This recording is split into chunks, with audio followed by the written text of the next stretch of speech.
Lancaster Pride for organizing this incredible day and evening, and to the Lancaster Library for all your support. Thank you to the Convention Center for hosting and taking such great care of us all day today and this evening. Special shout out to the Queens over here.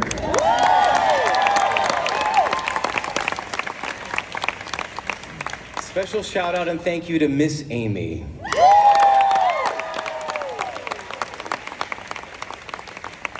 Thank you for your heart, your bravery, and your hilarity, and your incredible Liza. What? I cried!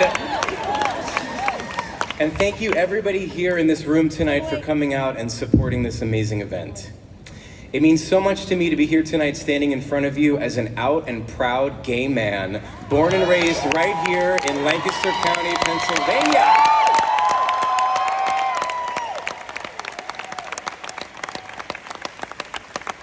Since coming out publicly in 2009, I've performed and spoken at many queer events, but being here tonight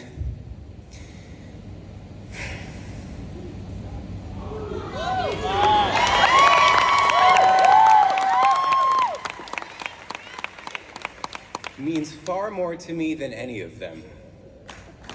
I love Lancaster County deeper than any other place in the world. Dorothy was right, there is no place like home. Love you back! Growing up here was a gift. I was raised by an incredible family, all of whom still live and work here. I have beautiful memories with childhood friends, some of whom are here with me tonight. And my life's passion and entire career stem directly from the incredible experiences I had being a part of theater, both in school at Conestoga Valley, and also, yes, all right, CV! And also locally at the Fulton Theater and Ephrata Performing Arts Center.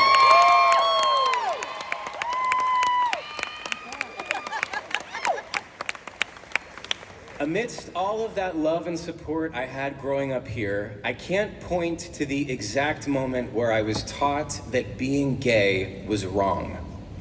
I don't have a memory of my parents ever telling me outright that it was wrong.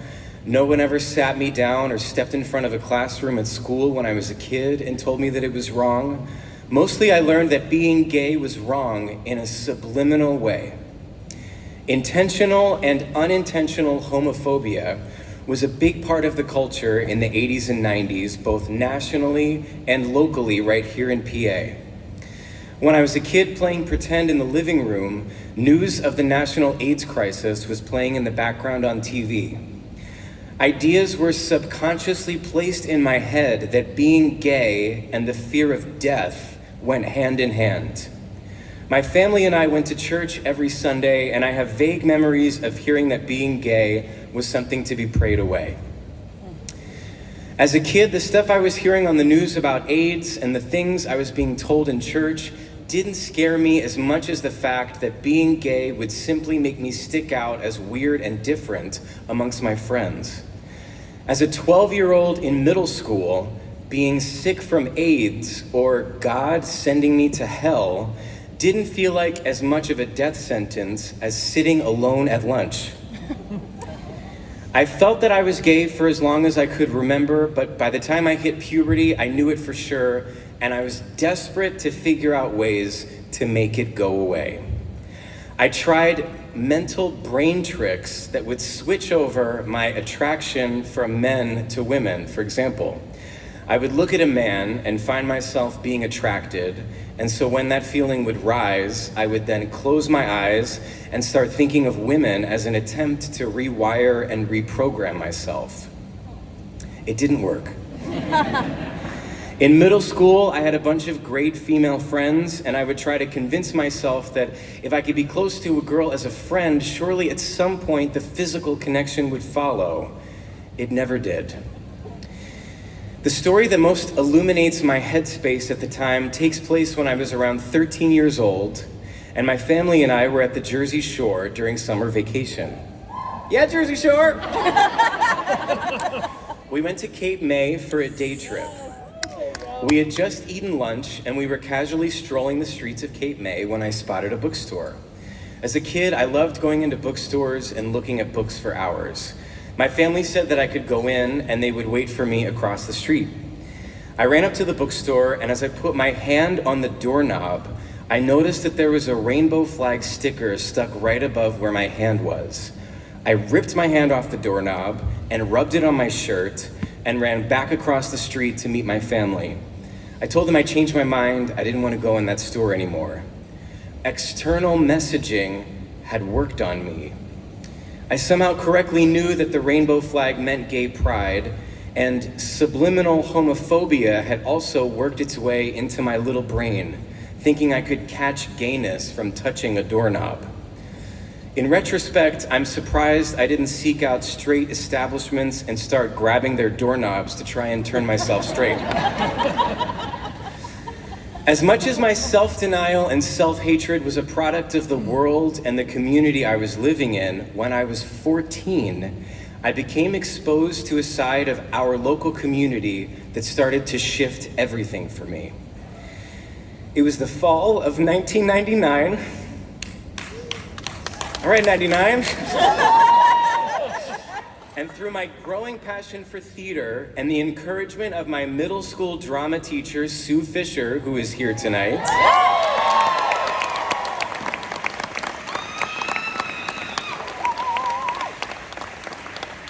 I auditioned for Peter Pan at the Fulton Opera House. My mom drove me into downtown Lancaster, just a few blocks from where we are now, to audition at the Fulton.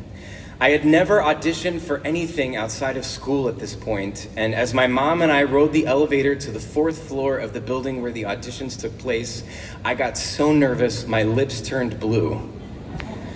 When it was my turn to audition, my mom waited for me in the hallway as I went inside the dark rehearsal room to sing the song I had prepared. This was the first time I ever auditioned for a musical in my life. And for some reason, I made the bold choice to go against type and sing If I Were a Rich Man from Fiddler on the Roof. I was so nervous, I was shaking, but once I got through the first diddle-deedle-diddle, digga-digga-deedle-diddle-dum, I started to loosen up and dance around and really feel myself. I finished the song and heard this loud, incredibly specific cackle from behind the table where the creative team was sitting. This was a laugh I would get to know very well over the coming years.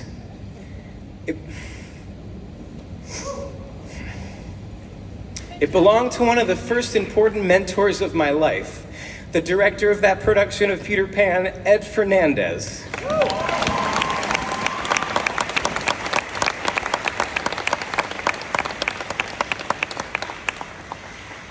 Ed is such an important figure in my life for many reasons. He cast me as Curly, the lost boy, in that production of Peter Pan, and continued to help me grow as an actor by giving me great roles in shows that he directed.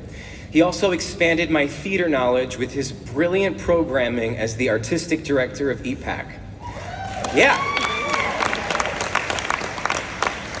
The first Sondheim show I ever saw live was his production of A Little Night Music, and I will never forget it.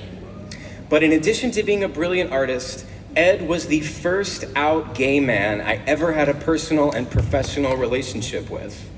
I was still so closeted and scared of being gay, I never dared to ask him specific questions about his personal life, and was certainly not ready to share anything with him about what was going on inside of me.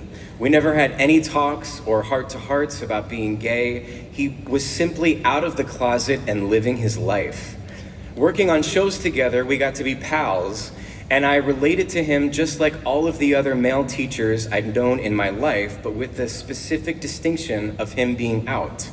Knowing him started the process of untangling all of the homophobia that had gotten programmed into my young brain. During the process of Peter Pan, I met another powerful mentor in my life, David Big Daddy Fry. Yeah, Big Daddy! Big Daddy was playing Smee. In the story of Peter Pan, all the lost boys gather around Wendy as she tells them stories. On stage, we would sit at the feet of Wendy, but off stage, in the green room, we would all sit in a circle around Big Daddy as he would tell stories and jokes and send us into hysterics. Am I right, Stephanie Jo Wise? Big Daddy and I bonded over our love of I Love Lucy. He taught me how to play canasta. And at the closing of Peter Pan, he gave me a list of must-see movies, including The Poseidon Adventure and every film starring Bette Midler. Here was another incredible man who was teaching me about gay culture without ever pressing me to declare who or what I was. By simply just being himself, Big Daddy was changing my life. At this time, the late, great Michael Mitchell was just starting his tenure at the Fulton. Yes, Michael. And for the coming years, he would put me in the ensemble or on the stage crew of his shows so that I could watch and learn from the professional artists that came in from New York. When Michael would leave Lancaster to take trips to London to go see theater, I would house sit for him. As I explored all the books on his shelf, I remember also seeing pictures of him posing with past boyfriends. Michael took me on trips to New York City, where during the day I would sit by Michael and watch actors audition for the Fulton's upcoming season, and in the evenings, he would take me to see shows.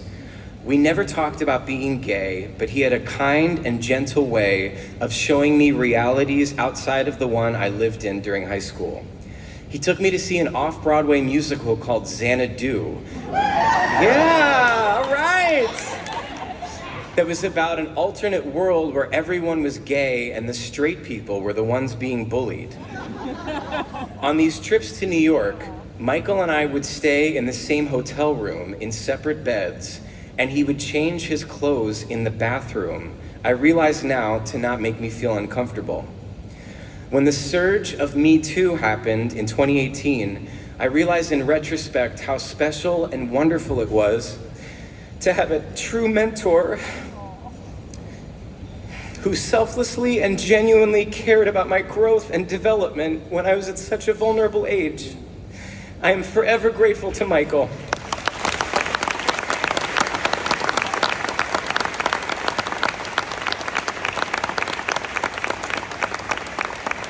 Through Michael, I also got the chance to meet current artistic director of the Fulton, Mark Robin, and his partner, Kurt Dale Clark.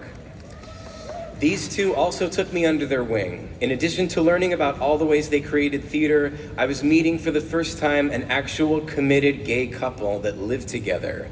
I used to dog sit for them, and one year helped them decorate their Christmas tree. Through these mentors, I was breaking down all of the blocks in my mind and in my heart. By the time I was 19, I wasn't comfortable enough to be out of the closet fully, but I had opened my mind and heart enough to fall in love.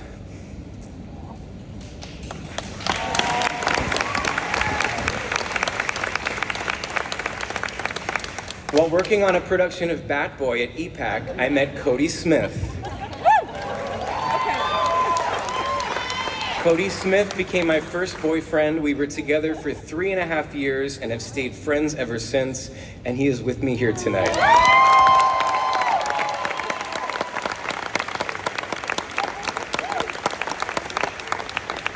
The local people and experiences that I mentioned tonight are just a few of many. Person by person, relationship by relationship, interaction by interaction, they broke down the thick wall of prejudice and homophobia that I had in my mind and in my heart. The simple act of witnessing these mentors and friends be who they are in the day-to-day moments of life added up over time and ultimately helped free me to be the person I am today. By showing up for Drag Queen Story Hour this afternoon, and by coming to events like this one tonight, every single one of you is a part of that life-altering work. Speaking your truth matters. Being an ally matters. It literally saves lives. Today and tonight, we are showing everyone in our community, young and old, that being different, being creative, and being a part of the LGBTQIA2S+ community is something to be lifted up and honored and celebrated. But the work doesn't stop here tonight. Important activism happens in those small day-to-day moments. Words and actions affect us in profound ways, no matter how big or small. The interactions that I saw as a young child taught me that being gay was wrong. And I am forever grateful to the actions and words that I witnessed in the theater community right here in Lancaster that helped put me on the path to feel that it was okay for me to be who I am. Thank you, Lancaster, for planting the seeds for me, not just as an artist, but more importantly for who I have become as a person. And thank you so much again to every single person who is here tonight. It means so much to me, to this community, and most importantly, to the younger generation who is looking to all of us in this room to set an example and show them that at the end of the day, love always wins. Thank you. Thank you.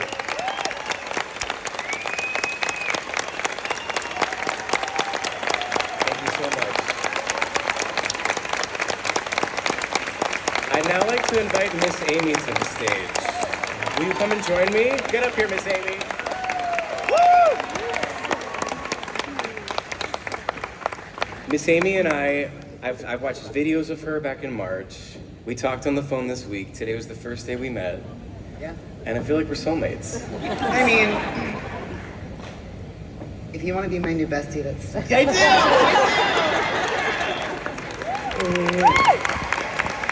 Let's hear it from Miss Amy. The true hero of tonight.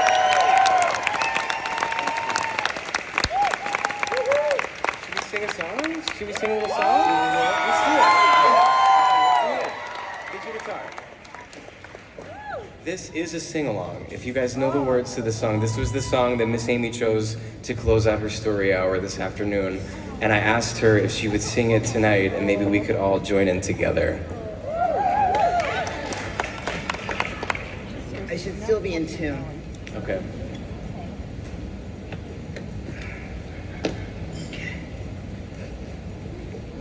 There it is. Okay, I'm gonna sit on the stage. Oh my god, okay. I'll sit with you. Okay. Cause, So why not? Yeah. Like, let's pull a, oh god, a Judy move. Let's do it. Not that she played guitar or anything. I mean, I was just her daughter like 20 minutes ago, so. Oh my god.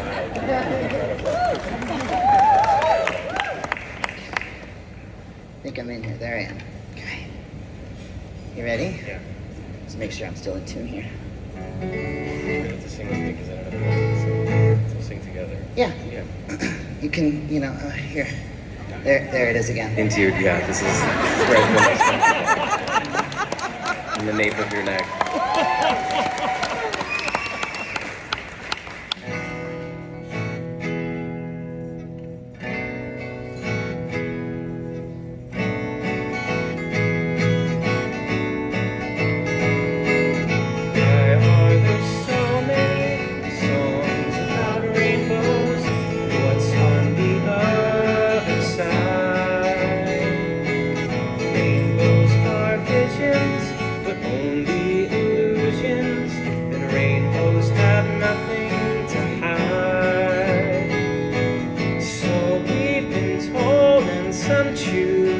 Believe it, I know the wrong way to see. Someday we'll find it, the rainbow connection, the lovers, the dreamers, and me.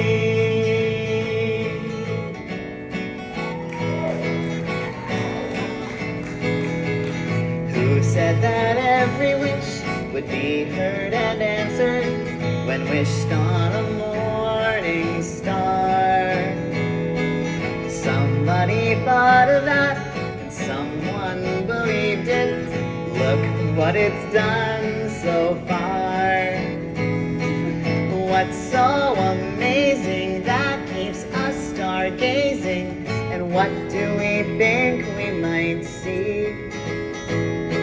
Someday we'll find it, the rainbow connection, the lovers, the dreamers, and me. Dance break.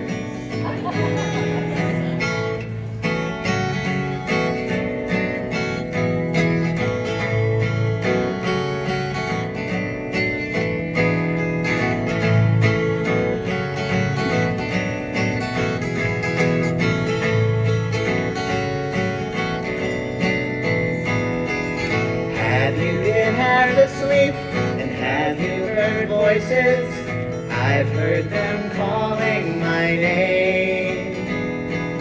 Is this the sweet sound that calls the young sailors? The voice may be one and the same. I've heard it too many times to ignore it. It's something that I'm supposed to be. Someday we'll find it, the rainbow connection, the lovers, the dreamers, and me. Someday we'll find it, the rainbow connection, the lovers, the dreamers, and me. La da da dee da da da.